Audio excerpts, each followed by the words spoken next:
nossas aflições, ele que sofreria, na verdade, o amargo representado pelas ervas amargas do ato figurativo anterior. E ele era aquele que padeceria a morte, teria todas as dores e amarguras, mas transmitiria a vida, trazendo liberdade e direito a uma terra que emana leite e mel, muito mais, já dissemos, a habitação em paz com Deus numa eternidade. Nós é que passamos a chamar de Santa Ceia do Senhor Jesus, mas é a verdadeira Páscoa de Deus. Tomamos esse costume, chamar Santa Ceia do Senhor Jesus, e assim estamos. Mas agora, num objeto de uma filmagem, como algo pudesse ser focalizado, não está o Cordeiro, não está Jesus, mas nós ligados em verdade e em espírito, onde estiverem dois reunidos em meu nome, ele disse, eu estou presente. Então neste momento Jesus está presente, na sua casa, meu irmão, minha irmã, no meio da família, ou dos que estão trabalhando, ou alguma outra atividade, atento a esse momento, Jesus está no meio de vocês, ele que na verdade teve o seu corpo rasgado e o seu sangue derramado, levando sobre si a minha culpa, a sua culpa, a nossa culpa, trazendo perdão para todos nós e a reconciliação com Deus. É isso que nós estamos relembrando e comemorando e despertando em nós mesmos a certeza de que temos um céu à frente nos esperando. Então somente continuemos participando do pão, do cálice. Não é o pão, não é o cálice, é o sentido disso, que ele morreu por nós.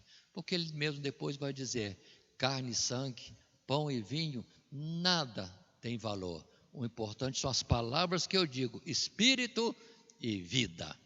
E assim Jesus deixou para nós essa figura nova, sem o cordeiro morto aqui, mas Jesus que morreu já por nós, presente e falando, façam sim, lembre da minha morte em favor de vocês. Para isso vos dá alento, esperança, alegria, confiança de que todos os males presentes vão passar e haverá um tempo futuro. Ainda que a morte nos sobrevenha, a promessa é ressurreição e vida eterna com Ele. Portanto, tenhamos mais confiança em Deus e sigamos as suas pisaduras, os seus passos, as suas instruções nas Sagradas Escrituras. Não estou querendo mudar, chamando isso aqui de Páscoa, se nós convencionamos chamar de Santa Ceia do Senhor Jesus, mas é a representação de Jesus morrendo por nós.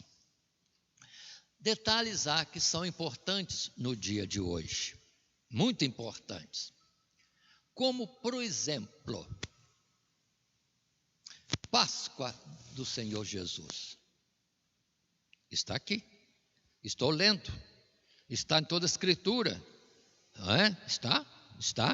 E também Coríntios, no capítulo 5, de uma forma bem clara, no verso 7, Paulo coloca para nós lá desta forma, bem clara, alimpai-vos, pois, do fermento velho, para que sejais uma nova massa, assim como estáis sem fermento, porque Cristo, nossa Páscoa, foi sacrificado por nós. Então, Jesus sacrificado, morto no Calvário, é nossa Páscoa. Observemos bem, e que Paulo faz menção aqui, ele crucificado é nossa Páscoa. O Evangelho de Cristo Jesus não consiste de muitas outras coisas que alguns dão ênfase. A ênfase do Evangelho é Jesus sacrificado por nós, o Cordeiro de Deus que tira o pecado do mundo. Nem é a ressurreição, nem é o seu nascimento em Belém, é a sua morte. Porque ali está o projeto de Deus, a prova do amor de Deus para conosco, em Cristo morto em nosso lugar. Mas Ele é unigênito de Deus, mas isso prova, destaca mais, o quanto Deus tem nos amado. Quanto a Jesus, Ele propôs a ser o Cordeiro de Deus, do seu Pai, para libertar o mundo dos seus pecados, porque Ele sabia que isso iria agradar a Deus, a salvação das almas, e ele sabia também que Deus não o desampararia na morte. Por isso que está escrito também, que ele foi com confiança, sabendo que o Pai daria a solução a seu respeito. E se olharmos as Escrituras, Deus sempre falou: ao terceiro dia viverá. Portanto, Jesus sabia, confiadamente, podia ir para a morte, porque ao terceiro dia, certamente o Pai lhe devolveria a vida. Mas haveria antes um sofrimento, uma dor, uma angústia, quanta traição, quanta ingratidão. Mas Jesus deixou isso tudo de lado e olhou: se eu for, o Pai terá ganho muitas almas na face da terra, porque com meu sacrifício eles serão perdoados. Jesus era o fiador de Deus, ou seja, na verdade não de Deus, mas nosso, que pagava nossas dívidas no nosso dever para com Deus ou naquilo que devíamos a Deus. E portanto, se o temos como fiador, ele pagou por nós, já estamos quites de tudo aquilo que é transgressão aos olhos de Deus. Mas se ele morreu por causa dos nossos pecados, não quer dizer que podemos continuar pecando. Vamos colocar esse parênteses, porque muitos acham que pode andar à vontade, porque Jesus já pagou por isso. Não, ele já morreu pelos nossos pecados. Quanto a isso, chega, vamos viver em novidade de vida. Mas continuo a falar. Hoje chamo Páscoa a uma data estipulada por alguma instituição, já está no calendário dos homens, é coisa mundial agora, não é coisa dos apóstolos de Jesus, não é coisa dos discípulos de Jesus, não é coisa mais daquilo que Deus tem instituído, mas os homens é que estão instituindo o dia que eles querem que seja o dia da Páscoa, porque tem solenidades, tem festa nas instituições religiosas, há um outro movimento turístico no mundo em torno desta colocação e desta palavra Páscoa. O comércio já entrou, já tirou o pão, já tirou o cálice e já colocou chocolate para vender para nós. Estão destoando, estão transformando as coisas sérias de Deus, que é vida ou morte, estão colocando como objeto de comércio, e todo mundo falando por aí, ovo da Páscoa. A Páscoa de Deus não tem ovo, e muito menos chocolate. É pão, é sangue derramado, representado pelo vinho, ou voltando à figura, é um cordeiro inocente morto, e ervas amargas.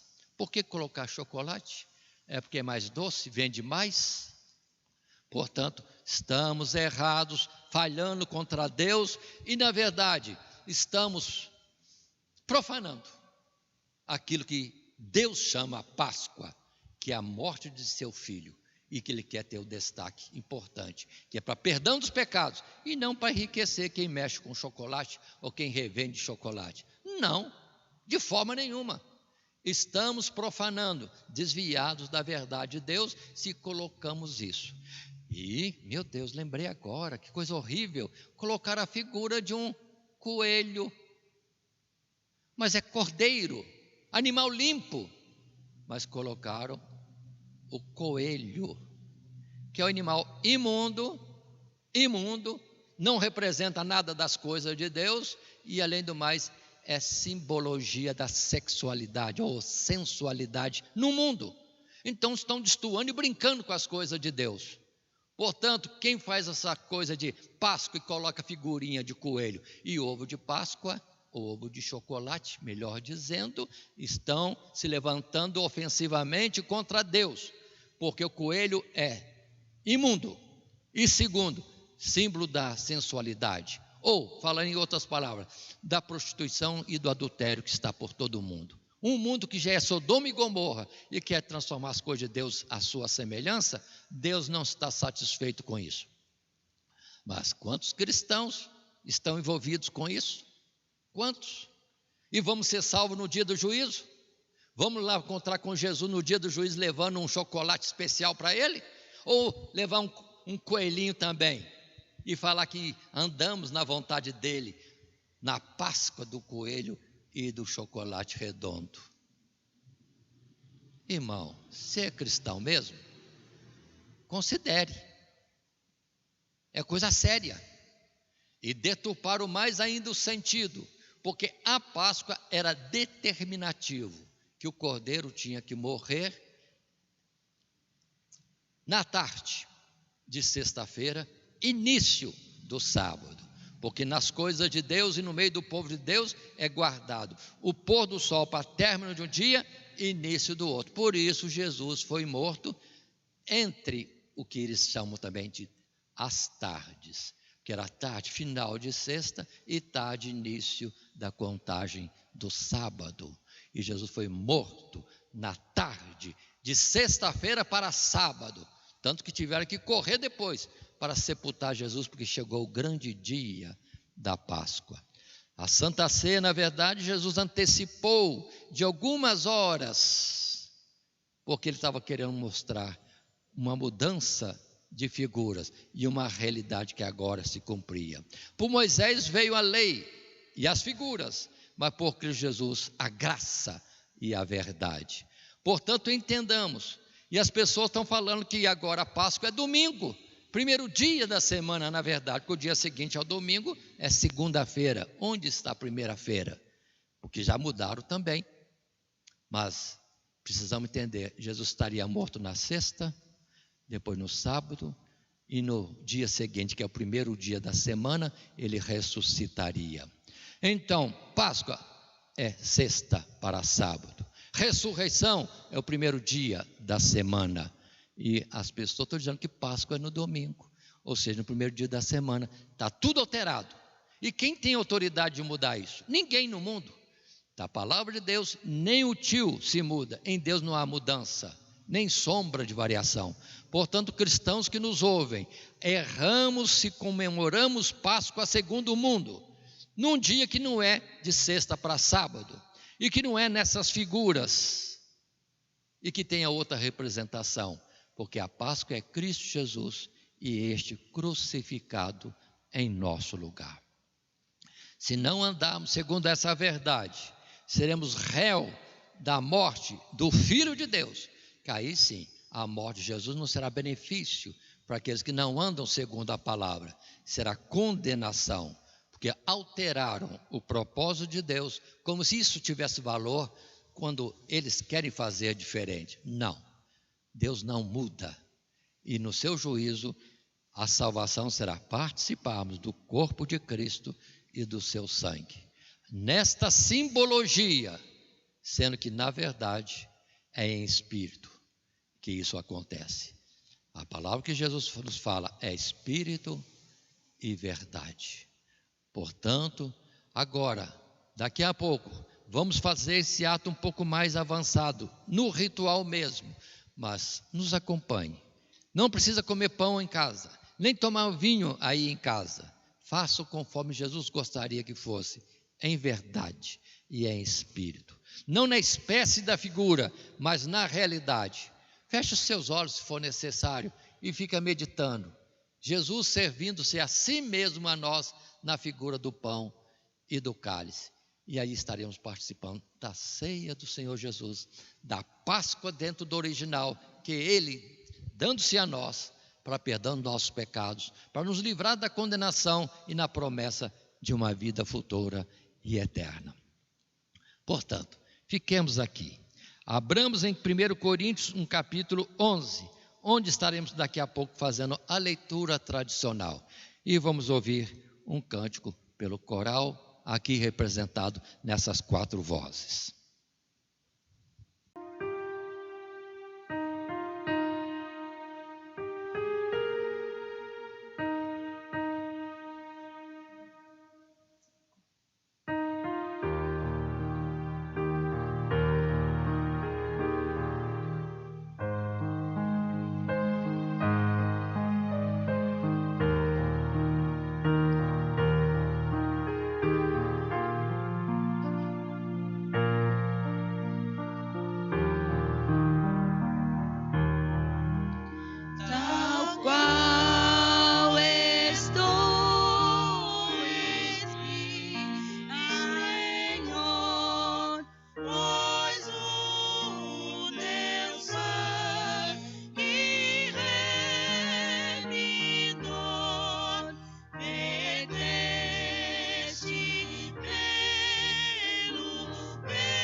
tal qual estou, me aceitarás,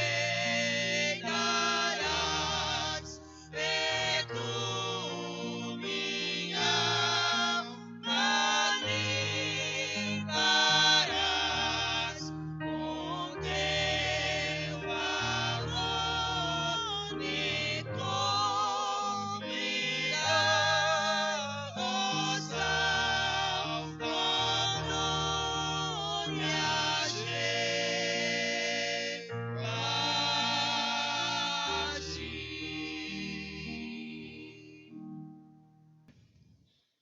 Estamos na ministração da Santa Ceia do Senhor Jesus.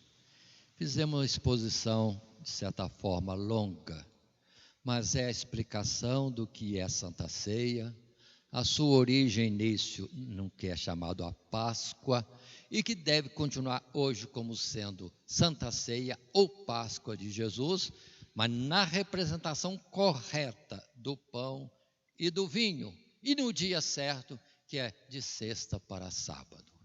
Se querem fazer oficialmente, segundo a palavra de Deus, é sexta para sábado, e representando morte de Cristo Jesus. E outra figura, Deus não aceita, ainda mais quando é imprópria nos seus significados, naquilo que para o mundo se representa. Portanto, convidamos a todos a estarem abrindo as Sagradas Escrituras em Coríntios, capítulo 11, a primeira carta de Paulo, quando ele traz instruções a este respeito. E assim podemos estar lendo. Verso 23 a 32 é o texto que lemos. E diz a palavra, Paulo dizendo: eu recebi do Senhor Jesus, o que também vos ensinei, que o Senhor Jesus, na noite em que foi traído, tomou o pão e, tendo dado graças, o partiu e disse: tomai, comei, isto é o meu corpo, que é partido por vós, fazei isto em memória de mim. Semelhantemente também, depois de cear, tomou o cálice, dizendo: este cálice é o novo testamento no meu sangue, fazei isto todas as vezes que beberdes, em memória de mim. Porque todas as vezes que comerdes este pão e beberdes este cálice, anunciais a morte do Senhor até que venha. Portanto, qualquer que comer este pão ou beber o cálice do Senhor indignamente, será culpado do corpo e do sangue do Senhor. Examine-se, pois, o homem a si mesmo, e assim coma deste pão e beba deste cálice, porque o que come e bebe indignamente, come e bebe para a sua própria condenação, não discernindo o corpo do Senhor. Por causa disso, há entre vós muitos fracos e doentes, e muitos que dormem, porque se nós nos julgarmos a nós mesmos, não seríamos julgados.